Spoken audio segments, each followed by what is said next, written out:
Jamil Hood, born and raised in Albany, New York. Actually been raised here in Arbor Hill, the Arbor Hill area. I grew up in this area, so the struggles were real. You know, there was days that we didn't have, there was days that, you know, we went without. And so, you know, I think it's not by design. I don't sit up and just say, you know, this is the script. I don't write out a program. It just comes natural. So I know what to do for the day because it just comes right out. The program is Hood's House of Hoops. When they come here, we have a conversation, we group up, we meet and talk about the goals for the day. We start out with stretches. We teach the basic fundamentals of basketball.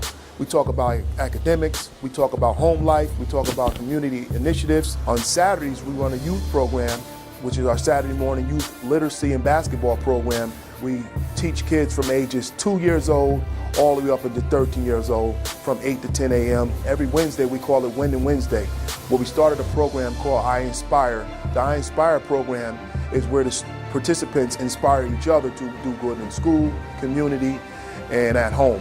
And so we kind of track them in school with their academics and their behavior at home and in school, and we kind of reward them. We reward them with a shirt that says I Inspire. And each week there's about 2 to 3 participants that get awarded with those shirts. We do a little announcement, we talk about their grades, and we also talk about some of the things that other kids need to work on. The Golden Sneaker Award arises from the I Inspire Awards. So we keep a weekly track of who wins the I Inspire Award. So each marking period, we give out the Golden Sneaker Award, which is a plaque, a gift card, and we do a celebration. And so we have 5 recipients this marking period, and it was just a tremendous honor to give out that award. And we have another program initiative started for the females only, which is called our women's fitness program. It's called I Love My Hood Boot Camp. We had a lovely sponsor with Martin Hardy and Mazzotti, who helped us out tremendously. Basketball for me is much more than just pass, dribble, and shoot. So when parents come, they know they can get a valuable service at no cost.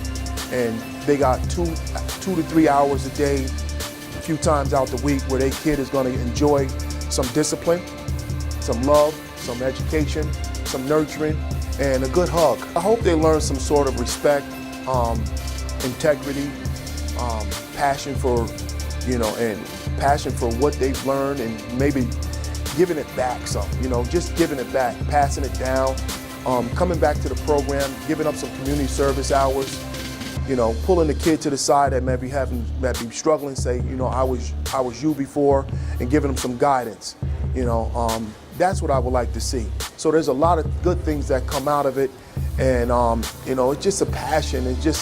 I just feel the spirit from God that's just automatically calling for me to make this happen. There's no nights off, and I feel guilty any day I take off or late, and because the kids are sitting there ready, and they don't believe in snow days.